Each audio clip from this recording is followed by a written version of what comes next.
The record थी, लेकिन उन्होंने कहा कि एक मुलाकात के बाद जो है वो भी रात के किसी पैर ये मुलाकात हुई है, और उस मुलाकात के बाद जो है मेरी गिरफ्तारी अमल में आई गई और ये इस ख्वाहिश का इजहार किया गया कि एनओ किधर जड़ा ना वसी।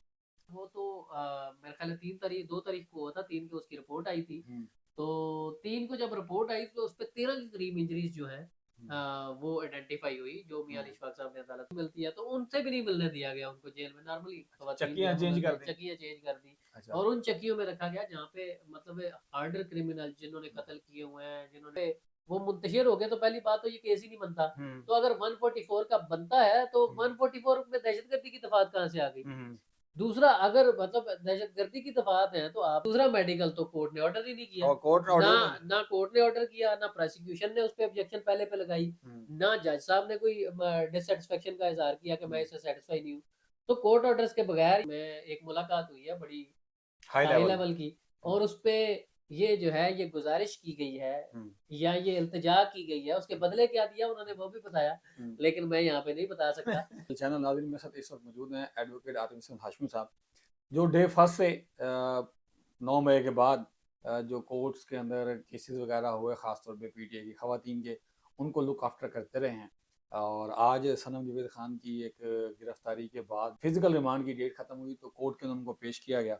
उस हवाले से इनसे बात करते हैं कि आज जो है वो कोर्ट के अंदर बड़ी गर्मा गर्मी भी थी और गहमा गहमी भी थी। जज साहब के कभी तेवर बदल रहे थे, कभी कुछ हो रहा था। और जुडिशल जो ये सिस्टम है, इसके अंदर जो प्रोसिक्यूशन है उनकी और जो सनम जवेद खान साहिबा के वकील हैं उनकी काफ़ी जो है वो गर्मा गर्मी हुई और तू तड़ा तक बात पहुंची।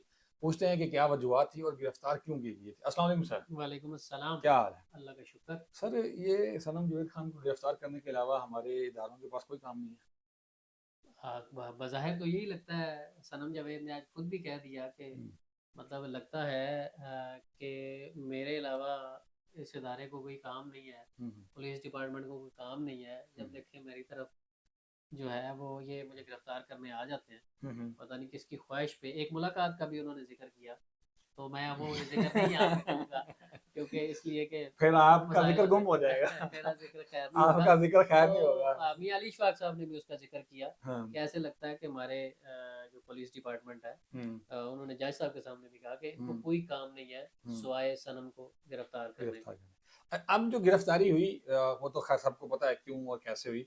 आज जो बेसिकली हमारा मुद्दा है वो ये है कि कोर्ट के अंदर आज क्या डिस्कशंस हुई। कोर्ट के अंदर बड़ी दिलचस्प सूरत हाल ये हुई कि मतलब एक तो सनम जावेद ने जब उनसे हमारी मुलाकात हुई कोर्ट के अंदर ही, जब तक ज़ाहिर है हेयरिंग नहीं हो रही थी, जज साहब नहीं थे, तो उन्होंने बड़ी इंटरेस्टिंग बात बताई। वो ये बताई, उन्होंने कहा कि एक तो मुझे डॉक्टर यास्मीन आयशा से नहीं मिलने दिया गया, क्योंकि मैंने वीडियो में अक्सर कहती हूँ कि मुझे उनसे मिलकर जो है वो खुशी मिलती है, मोटिवेशन और मोटिवेशन मिलती पॉलिटिकल है, ट्रेनिंग। पॉलिटिकल ट्रेनिंग मिलती है, तो उनसे भी नहीं मिलने दिया गया उनको जेल में। नॉर्मली चक्कियां चेंज कर दी। चक्कियां चेंज कर दी अच्छा। और उन चक्कियों में रखा गया जहाँ पे मतलब हार्डर क्रिमिनल जिन्होंने कत्ल किए हुए हैं, जिन्होंने डकैतियां की हुई हैं, जिन्होंने मतलब मंशियात बड़े फरोश हैं। मंशियात फरोश हैं, उन खवातीन के साथ जो अपनी सजा भुगती उनके साथ बंद किया गया। और एक कमरे में जहाँ पे 6 चारपाइयाँ थी, वहाँ पे 8 लोगों को रखा गया और उन्हें कहा गया कि मुझे बड़ा प्रेशराइज किया गया और मुझे ऐसे एहसास दिलाया गया कि जैसे मैं कोई बहुत बड़ी जो खुदा ना खास्ता दहशतगर्द हूँ। मुझे इस तरह से ट्रीट किया गया और मुझे मेडिकल के लिए दूसरे मेडिकल के लिए जो है वो फोर्स किया गया। पहले मेडिकल में सर क्या इशू आया था? पहले मेडिकल में इशू ये आया था कि पहले मेडिकल जो है ना वो तो मेरे ख्याल है 2 तारीख को हुआ था, 3 को उसकी रिपोर्ट आई थी। तो 3 को जब रिपोर्ट आई तो उस पर 13 के करीब इंजरीज जो है वो आइडेंटिफाई हुई, जो मियां अली इशफाक साहब ने अदालत को बताई। और मतलब हर चीज उन्होंने क्लैरिफाई की, लेकिन उसके बाद जो है वो प्रोसिक्यूशन ने साथ अपने दलाइल में कहा कि जी ये दूसरा मेडिकल है। तो वहां पे अली इशफाक साहब ने जज साहब से कहा कि जी दूसरा मेडिकल कैसे आ सकता है। होशियारी ये की मियां अली इशफाक साहब जो सनम जावेद के वकील थे, उन्होंने ये होशियारी की कि जैसे ही पहला मेडिकल सर्टिफिकेट इशू हुआ ना, तो उन्होंने फौरन उसकी मुसद्दका कापी जो है वो ले ली। वो आज उन्होंने अदालत में पेश की, जबकि उनके पास प्रोसिक्यूशन के पास उतनी जो है वो उस तरह के एविडेंस नहीं थे। तो आज खूब जो है जो मियां अली इशफाक साहब ने ना उन्होंने खूब रगेदा प्रोसिक्यूशन को। अच्छा सर, ये प्रोसिक्यूशन की और एफआईआर और मेडिकल ये सारी चीजें चलती रही। ये सुनने में ये भी आया कि कुछ सीसीटीवी कैमरास की बात हुई थी। सीसीटीवी कैमरा की बात जो की वो मियां अली इशफाक साहब जो हैं उन्होंने की। उन्होंने कहा कि जी मेरी क्लाइंट अगर 40 लोगों के साथ वहाँ मौजूद थी और पुलिस वाले जो हैं वो वहाँ पे उन्होंने दूसरी पार्टी को अपने पीछे नफरी को बुलाया और उन्होंने कहा कि जी यहाँ पे वो मुंतशिर हो गए तो पहली बात तो ये केस ही नहीं बनता। तो अगर 144 का बनता है तो 144 में दहशतगर्दी की दफात कहाँ से आ गई? दूसरा, अगर मतलब दहशतगर्दी की दफात है तो आपने 80 दिन बाद क्यों गिरफ्तार किया, पहले क्यों नहीं किया?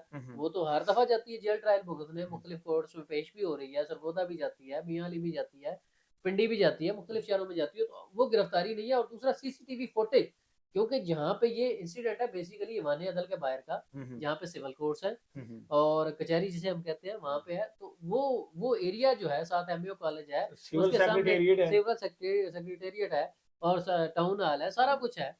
तो वहां पे जो है वो हर तरफ जो है वो कैमरे लगे हुए हैं। तो कैमरे नहीं सर, कैमराज कैमराज लगे कैमराज एंड जी, बिल्कुल कैमराज बिल्कुल वही हर कैमराज 100 मीटर के बाद तो कैमरा लगे कैमराज लगे हुए हैं। जो सेफ सिटी है उसके कैमराज लगे हुए हैं। लेकिन मियां अली इशफाक साहब ने कहा कि जैसा मेरी हम्बल सबमिशन है कि इन्हें कहे कि जी कोई तो एविडेंस पेश कर दे, कोई एक वीडियो क्लिप पेश कर दे जो इनको जो है वो जिसमें ये वायलेशन करती हुई नजर आए, जिसमें ये हाथापाई करती हुई नजर आए, किसी की वर्दी फटी है, किसी से हथियार छीना है, किसी से कोई इस तरह की फिजिकली असॉल्ट किया है वो। लेकिन चूंकि उन्होंने था नहीं प्रोसिक्यूशन के पास, मियां अली इशफाक साहब ने भी ये कहा कि इनके पास चूंकि है नहीं ऐसा कोई एविडेंस, वरना ये फौरन ये पिछली पेशी पे जो है वो पेश कर देते।